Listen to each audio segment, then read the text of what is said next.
मैं Neeraj sir. Good morning आप सभी को। मेरा चैनल एमएससी क्लासेज में आप सभी को स्वागत है। मैं क्लास 10th का एक सवाल आपके सामने जो पहले पढ़ा चुका था 2.2 का एक्सरसाइज में चालू किया हूँ। 1 नंबर सवाल का 2 क्वेश्चन बना चुका था। अब 2.2 दूसरा नंबर सवाल जो है इसका सवाल मैं लिख चुका हूँ और इसका 2 नंबर सवाल मैं बताने जा रहा हूँ आपको, आप सभी को। तो यहाँ दिया हुआ है सवाल, देखिए शून्यकों का योग और गुणनफल दिया हुआ है। तो प्रश्न से आपका क्या दिया हुआ है? शून्यकों का योग, शून्यकों का योग कितना दिया हुआ है आपका?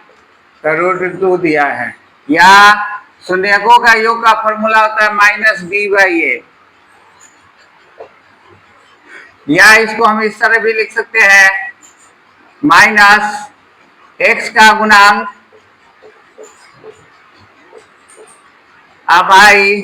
x² का गुणांक बराबर, यहाँ बटा में है तो आप यहाँ लिख सकते हैं √2/1। पुनः प्रश्न से शून्यकों का गुणनफल कितना दिया है? का गुणनफल आपका दिया है 1/3। या शून्यकों का गुणनफल का फॉर्मूला होता है c/a। इसको क्या लिखते हैं? अचर पद x² का गुणांक = 1/3। अब यहाँ पर आप देख रहे हैं कि a का वैल्यू 1 है, यहाँ का a का वैल्यू कितना दिया है? 3। तो आप इसमें क्या करेंगे? इसको 3 लाने के लिए ऊपर नीचे 3 से गुना कर देंगे। इसमें भी 3 से गुना और यहाँ भी 3 से गुना, तो ये हो जाएगा 3√2 और ये हो गया आपका 3। अतः इससे स्पष्ट होता है कि a का वैल्यू कितना हो गया?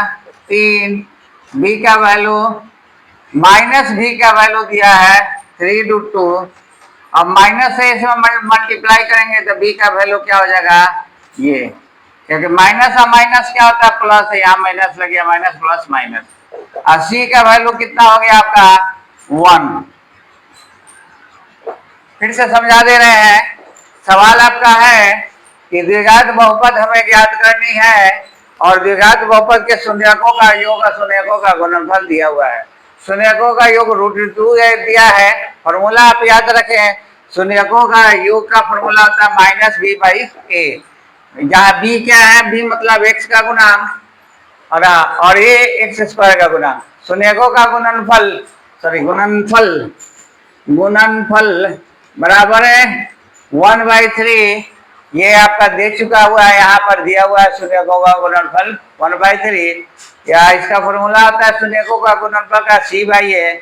c मतलब अचर पद है, a मतलब x² का गुणांक का मान दिया है 1/3। अब हम यहाँ देख रहे हैं कि a का मान 3 है, यहाँ a का मान 1 है। तो हमने क्या किया है कि दोनों को बराबर करने के लिए ऊपर नीचे 3 से मल्टीप्लाई कर दिए। जब दोनों ऊपर नीचे अंश और हर दोनों में एक संख्या से मल्टीप्लाई करेंगे तो उसके वैल्यू में कोई परिवर्तन नहीं होगा, क्योंकि कैंसिल हो जाएगा। तो 3 से गुना करेंगे तो 3 हो गया, 3 में √2 से गुना करेंगे तो 3√2 हो गया। अतः a का वैल्यू 3 हो गया, -b का वैल्यू हो गया 3√2। अब यहाँ माइनस से मल्टीप्लाई करेंगे तो माइनस से माइनस क्या होता है? प्लस हो जाता है। b बराबर, इधर में माइनस से मल्टीप्लाई करेंगे तो माइनस हो जाएगा और c बराबर 1। अब हम जानते हैं